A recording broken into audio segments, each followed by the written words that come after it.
Хай, гүнэрг байна. Жижиг гүнэрг байна. За өнөөдөр бид яг хөр амралтын өдөр байна. Шурдан хоол хийж идэх гээд. Талын Монгол лагчсан. Тэр нь болохоор ингээд 6-аас 8 өний порцтой гарсан юм байна. Тэр бүлээр идэд хүртээмжтэй болж өгсөн байна. За эхлэх үү?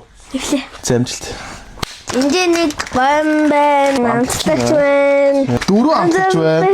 За тэгээд ер нь манайхаа өөрсдөө бас талын Монголын хоол иддэг тий. Ханти. Сойд заавар нарна. 4.5 литр усыг хийгээд дээрээс нь амтлагчаа игээд бослох юм байна. За ингэ минийх ингээд доош ийм болгож чад одоо энийг хаачих. За бүгдийг нэх үү? Тэг бүгд хийж. Манайхан зэрэг аваа идчихгүй ажил ихтэй үедээ ингээд ер нь маш хурдан хоол их хэрэгцээ гарах юм бол талын Монгол аваад идэв. За ерөөхдөө 10 минутанд болчдөг хоол байхгүй юм чи. Шүлтэн дээр нэг юм рүү.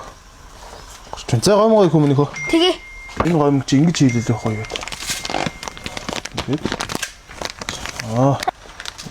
Хубэ яаш ингэж хаваад за. Сяс. За одоо гомгойсэн жоохон буцалгаад тэгээд ерөөхдөө хоол мөн болж байгаа шүү дээ да. За хоол мөн болсон.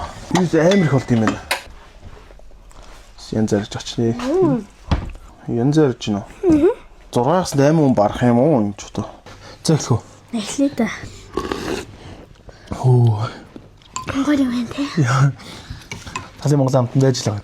Хант. Энэ амтыг хаанаас гаргаад юм? Энэ амт уу? Амтлагчийн дотор нь болохоор Монгол өхрийн борц гэж байгаа. Махны орнд хийж байгаа борц. За дээрэс нь Монгол урсан Улаанбуутай тэгээ нөгөө шүдэн уулын жамц давс тэгээд сонгон хийгээд тэр ямар бүтээгдэхүүн байхгүй дандаа л Монгол бүтээгдэхүүн байгаа байхгүй. Үгүй нуусаа гоё юм байна те. Гоё юм биш үү? Тасалхай 10-аас 1000. За тэгээд аав хоёрын бичлэгийн төрөө дууслаа. Тэгээд таад мансан гоё амралтын өдрөөр өсөөр завгүй үед талын Монголынхоо 6 өний порцтой том олон аваад дээр айгүй их юм биш үү. Тэгээд ер нь талын Монголын үнэ хэрэглэж тэр болчиход байгаа тийм.